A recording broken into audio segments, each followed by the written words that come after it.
Ni wakati mwingine tena wa kukutanisha watu zaidi ya 5,000 kupitia burudani ya sanaa, utamaduni na utalii ndani ya Dodoma. Karibu kwenye msimu wa 17 wa tamasha la muziki wa kitamaduni la Chigogo ndani ya viwanja vya Chamwino Arts Center, CAC Chamwino Ikulu Dodoma, kuanzia tarehe 24 hadi tarehe 26 Julai 2026. Muda ni kuanzia saa 4 asubuhi hadi saa 2 kamili usiku. Ni siku 3 za mafunzo kwa wasanii, maonesho ya jukwani ya vikundi 50, maonesho ya biashara, bidhaa na huduma, filamu, safari za kitalii, vyakula vya asili, maonesho ya mavazi, fashion show na surprise kibao. Hakuna kiingilio. Kuwa mshirika sasa kupitia namba 0758 90 7980 au kupitia email @chamwino@gmail.com. Usikose CMF 2026 kiasili 100. Chigogo Music Festival 2026, 100% traditional experience.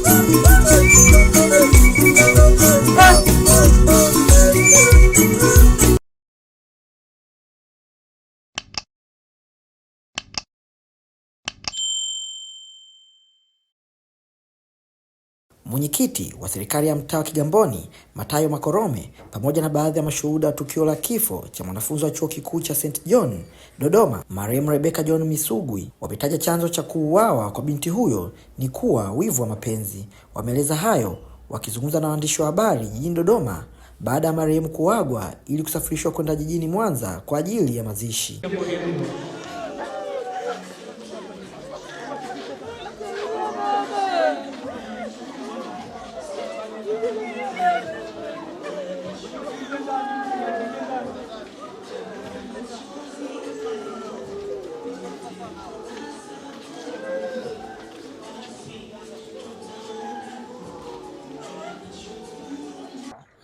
Kwa majina naitwa Pascal Malimi Kabote, mwanafunzi wa mwaka wa kwanza katika chuo cha St. John University of Tanzania. Leo tumekusanyika kwa tukio moja. Kuna mwanafunzi wenzetu mwaka wa 3 anasoma kozi ya nursing, anaitwa Rebecca James Misungwi, ni mwenyeji wa mkoa wa Mwanza. Alipata ajali ya moto katika mazingira yanayotatanisha, na katika uchunguzi wa maaskari walibaini janga hilo la moto alikotokea kwa hitilafu ya umeme wala hitilafu ya gesi, bali katika mazingira ambayo yanatatanisha. Mpaka sasa bado lipo mikononi mwao kulifanyia uchunguzi zaidi. Lakini pia katika harakati za kupambania uhai wa mwenzetu Rebecca James Misungwi, baada ya tukio kufanyika, tulimwaisha katika hospitali ya mkoa wa Dodoma ambayo ni hospitali inaitwa hospitali ya General.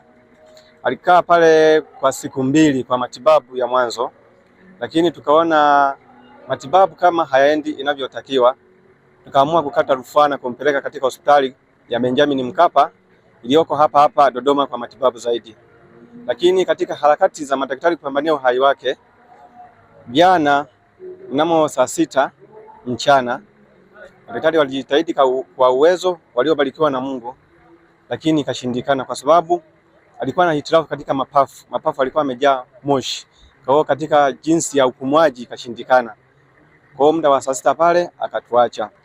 Katika maongezi ya majirani tulijaribu kukaa nao, katika sisi kama familia, walikuwa na majibu tofauti tofauti, kwa sababu hapo mwanzo ama binti walikuwa na ugomvi na mvulana mmoja, lakini sasa na kwa haya matukio wakawa wanamuhusisha, kwa sababu na tukio linafanyika, walimpigia simu asubuhi, akaja pale, wakaenda naye hospitali, akatoa na ushirikiano kama wa fedha 200,000 kwa ajili ya mahitaji ya mwanzo, lakini ilipofika saa 4 akatoweka jumla. Mpaka sasa hivi hatujui haliko, na uongozi wa shule na wenyewe ulijaribu kuingilia, kwa sababu chuoni huwa kuna mahudhurio, lakini hahudhurii na hana taarifa kamili kwamba yuko wapi. Mpaka sasa tukaamua kuachia polisi waendelee kulichunguza zaidi hili swala. Kwa upande wa marehemu hatukubahatika kuongea nao vizuri, kwa sababu kwanza walikuwa hawaongei, na katika ushauri wa maaskari walisema kwamba tupambanie kwanza uhai wao, wakiwa sawa wao ndio wenye majibu sahihi. Lakini kwa mpango wa Mungu mmoja wetu ametuacha, lakini mwingine bado yuko hospitali. Sasa sijajua, labda akiwa sawa yeye, kama Mungu atamsaidia, atakuwa na majibu ya kutosha. Kwa upande wa familia, sisi tulipofika eneo la tukio tukaangalia jinsi tukio lilivyofanyika, tulibaini kwamba hilo tukio ni la kupangwa, kwa sababu ukiangalia moto umeanzia mlangoni, umetengenezewa mlangoni, ukashika, kulikuwa na pazia mlangoni, na hizi kupitia pazia ndio likasambaza moto humo ndani. Lakini pia kulikuwa na saini ya mafuta ya taa, kwa sababu kupitia hizo saini mbili hizo zinathibitisha kabisa kwamba hilo janga lilikuwa limepangwa na mtu. Kwa upande wa majirani, kwanza tuwashukuru kwa sababu ndio walikuwa first kufika pale eneo la tukio, na bila wao yani tungewakosa hapo. Lakini aliyewahi kabisa kufika eneo la tukio alikuta kweli janga lipo linaendelea, lakini sasa ugumu ulikuwa ni kuingia mle ndani. Akaamua avunje mlango, kwa ukanyaga mlango ukavunjika, ndio akapata nafasi ya kupita au mabinti ambao walikuwa na hilo tatizo. Lakini sasa changamoto inayojitokeza kwamba wenyewe wanazidi kudhibitisha kwamba aidha yule mtu aliyewahi kukorofishana nao mabinti labda ndo kafanya hilo tukio. Aidha tulikuwa na majibu mengi, kama ni umeme, kama ni gesi, zimamoto walikuja kudhibitisha kwamba hakuna umeme wala gesi. Kwa hilo tukio ni la kupangwa na nani? La kupangwa na mtu. Hayo ndo machache ambayo mimi. Ugomvi ulikuwa ni kwa mtu mmoja ambaye anaitwa Felista Francis. Lakini Rebecca na Felista ni marafiki tangia advance. Walikutania advance Dodoma Girls, wakawa marafiki, lakini Mungu tena akawapangia chuo kimoja St. John, wakaamua kuishi pamoja kama ndugu. Lakini Felista alikuwa na rafiki yake mmoja ambaye anaitwa Philibert, ila simjui babake ni nani. Walikuwa na urafiki kama wanafunzi wa kusoma pamoja, lakini inavyoonekana Philibert huyo alikuwa anamtaka kimapenzi rafiki yake, lakini rafiki yake naye akawa hataki. Kama ni rafiki wa kusoma tufanyeje? Tusome, lakini sio mambo mengine. Sasa akimkuta hata ana discuss na wenzake, wavulana wenzake, anaumia moyoni. Lakini Felista hakuwa na nia ya kuwa na mahusiano na yeye. Yeye alikuwa anajua kwamba huyu ni rafiki yangu kama rafiki yangu, kama tunavyojua shuleni. Unaweza kusoma na mvulana, unaweza kusoma na msichana.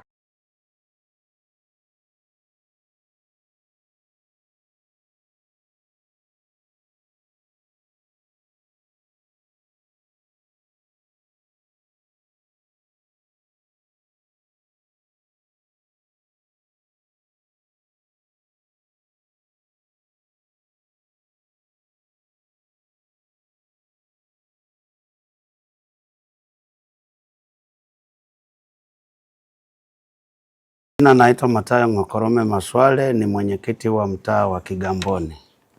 Nakumbuka mnamo siku ya Jumamosi usiku kuamkia Jumapili majira ya saa 5 usiku kulitokea tukio ambalo mabinti walichomewa ndani ya chumba chao kwa kutumia mafuta ya taa. Basi baada ya taarifa hii kutokea, kupiga kelele, akajitokeza jirani, akaja akavunja mlango, ndipo walipoweza kutoka, lakini wakiwa tayari wameshaungua. Hatua zikachukuliwa kupelekwa hospitali na kufika kulazwa mpaka ICU. Kafika maendeleo ya matibabu yakaendelea. Siku ya Jumatatu wakapewa rufaa kwenda Benjamini.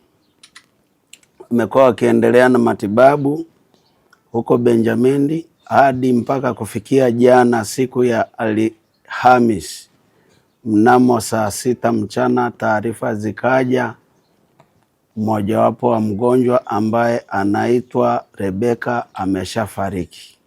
Wakati huo tukiwa tuna zoezi la kufuatilia polisi na kuwapa polisi taarifa mbalimbali kutokana na vijana waliokuwa wanaishi na mtuhumiwa ambaye, ili na kuweza kufikisha chuo na wanachuo kuaga salamu mbalimbali. Hadi hivi sasa wameondoka. Taarifa ya awali na tulichokibaini, japo ni jambo liko kwenye vyombo vya sheria, linaonekana ni tukio la wivu wa mapenzi. Na wivu wa mapenzi huu amethibitisha mgonjwa mwenyewe alipopata nafuu, kabla ya kuhamishwa Benjamini, kuhamishwa hospitali ya Benjamini, alitaja jina la muhusika ambaye alimtamkia kwamba nitakuja kukufanyia kitu kibaya maishani mwako, hutosahau. Lakini muhusika huyo aliyemtuhumu ndiye huyo pia aliyewapa msaada kuwapeleka hospitali usiku, kuwalipia matibabu hadi kesho yake, mpaka wazazi walipofika na kumrudishia gharama za matibabu yake. Na toka arudishiwe gharama matibabu yake hajaonekana tena, mpaka na chuo kakimbia, hayupo. Lakini taarifa mbalimbali, kuna wanafunzi wanaoishi naye chumba kimoja pia wamehojiwa kuthibitisha kabisa kwamba siku hiyo walimuona akiwa na galoni ya mafuta ya taa ambayo hawakujua ni mafuta ya taa au ni petroli, lakini kuona tukio kwamba alilifanya kwa kuchoma hawajaona. Kini galoni ya mafuta ya taa, mazingira ya nyumbani ilitoweka. Mr. Abdulaziz Siraji Isa ni mjumbe halali wa serikali ya mtaa wa Kigamboni.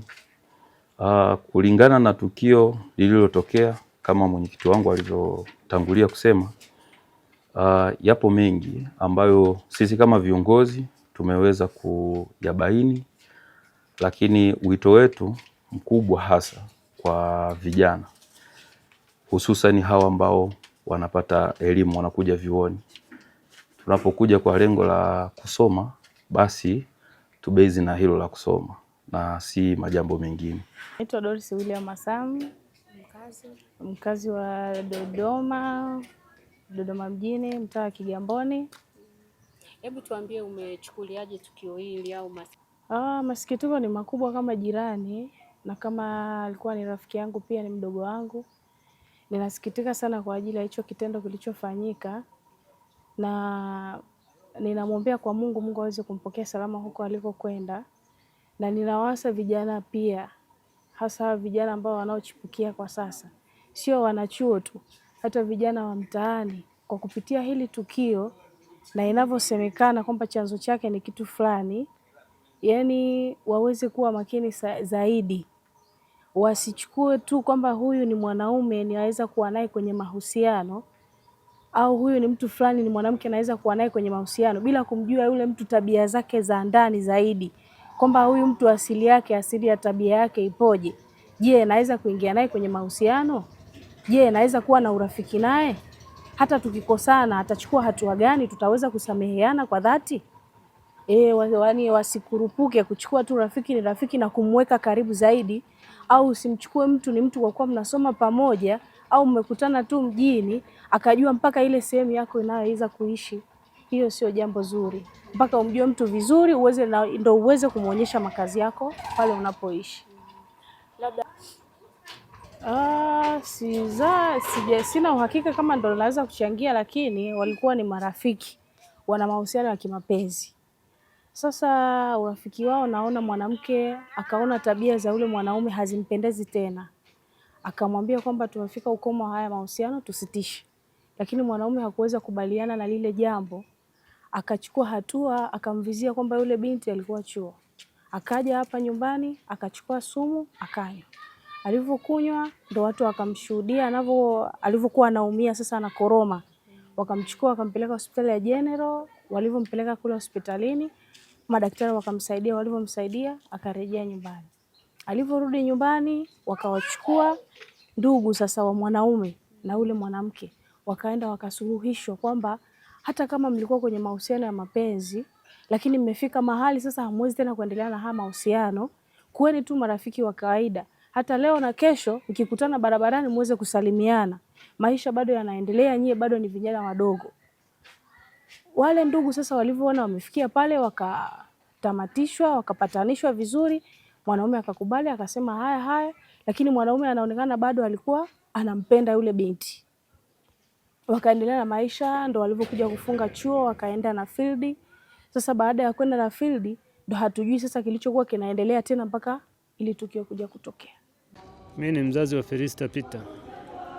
Taarifa nilizipata nikiwa nyumbani, nilipigiwa simu saa 9 usiku kwamba binti yangu amepata ajali ya moto wakiwa wawili.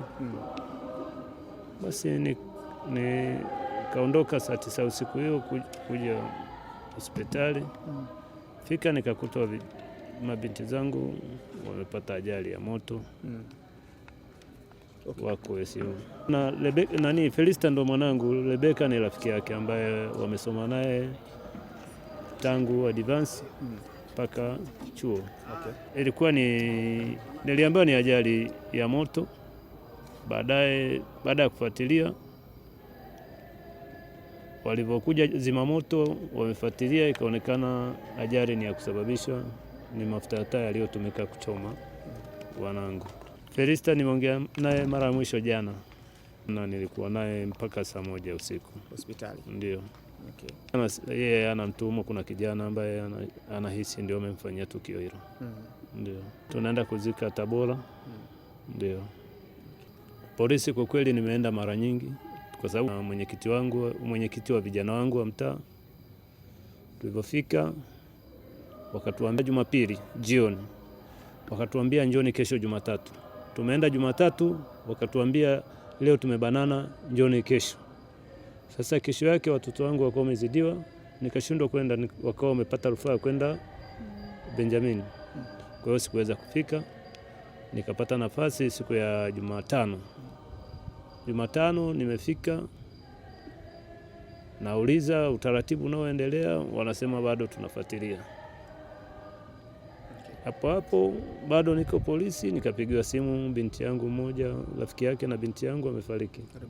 Rebeka. Basi tukawa tumerudi.